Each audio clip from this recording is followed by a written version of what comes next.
Merry Christmas. Welcome back to What's Relevant. Last time we got a little bit of a discussion about, when do you build something, when do you buy? We were talking about this inspection station that we put together for one of our customers, integrating a lot of COTS components together.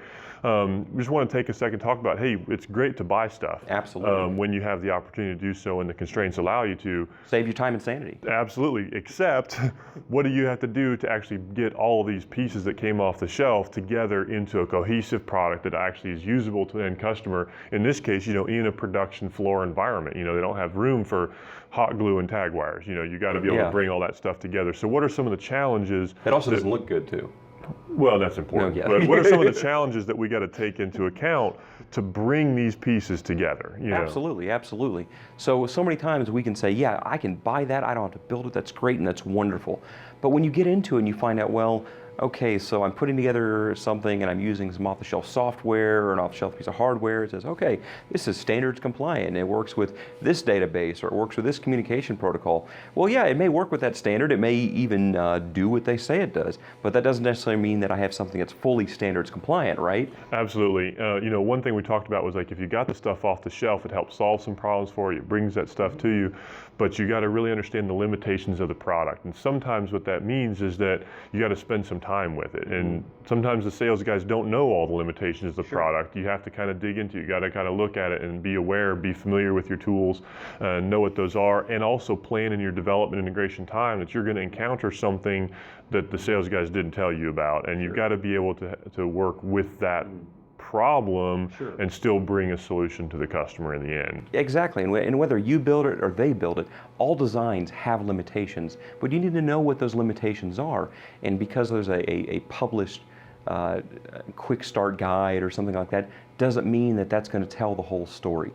Dig into the data sheets, dig into what's actually out there that tells you what's really going on behind the curtain. And there may even be times when it comes down to, well, I bought this and it says it should work, but it's not working. You get into the point of, well, am I doing it wrong? Is it something that just doesn't do?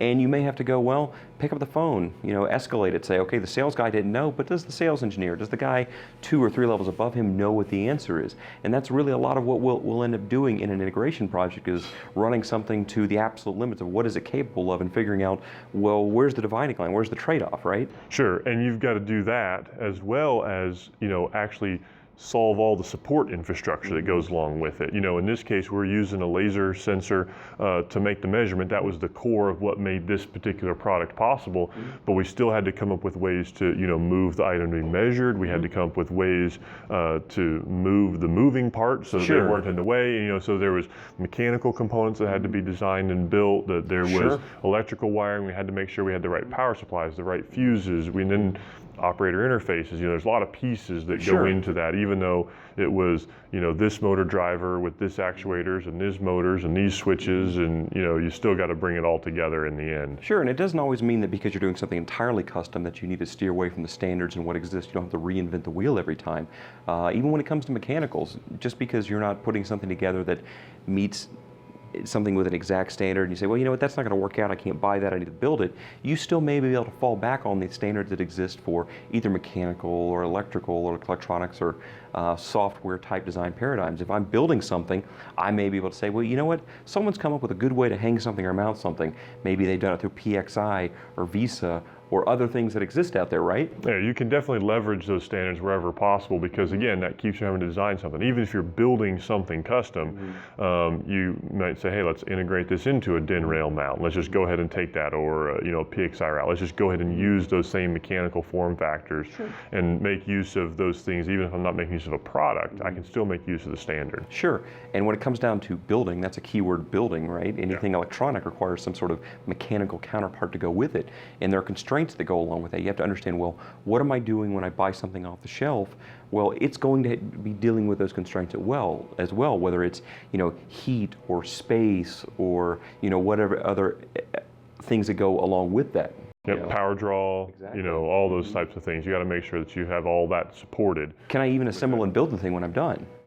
Yes, yeah, that was another one. Can I get my hands in this particular place and make it fit into this particular package? Exactly, I can take my model, I can blow it up to be this big, even if it's that small. And it doesn't mean that my hands will go into allow me to build the thing to begin with. Sure. and, manufacturability, and then the other thing that we got to look at is software. Typically, if I'm going to get a bunch of pieces off the shelf, for me to bring those together into an end product the customer can use, I got to tie it together. Got to have an interface to the user, the operator. I've got to have some way of talking to all these different pieces that may have come from different vendors, and you got to decide, hey, some vendors will sell some software. Do I learn new tools? Do I use tools I'm already familiar with? And try to balance off projected development time for all that stuff. Doesn't mean I need an expensive tool for everything, but I may already own and have the expensive tool, and because I know and understand it, that may be the right solution for an inexpensive problem. Yeah, it can definitely speed up your process rather than like learning a new developer tool and learning a new set of limitations. Absolutely. And training and everything that goes along with that. And in the end, whatever we're going to put together, whatever the design and the requirements are, the intent is that whatever the items that existed that may or may not have been designed with your problem or your solution in mind, here at Duotech, we bring those things together into a solution that gives you an item, a product, an idea that goes in not just as, okay, this should work, but bringing you something that in the end solves your problem and brings all those pieces together. If you have an opportunity, visit us at duotechservices.com, follow us on Twitter, and Merry Christmas.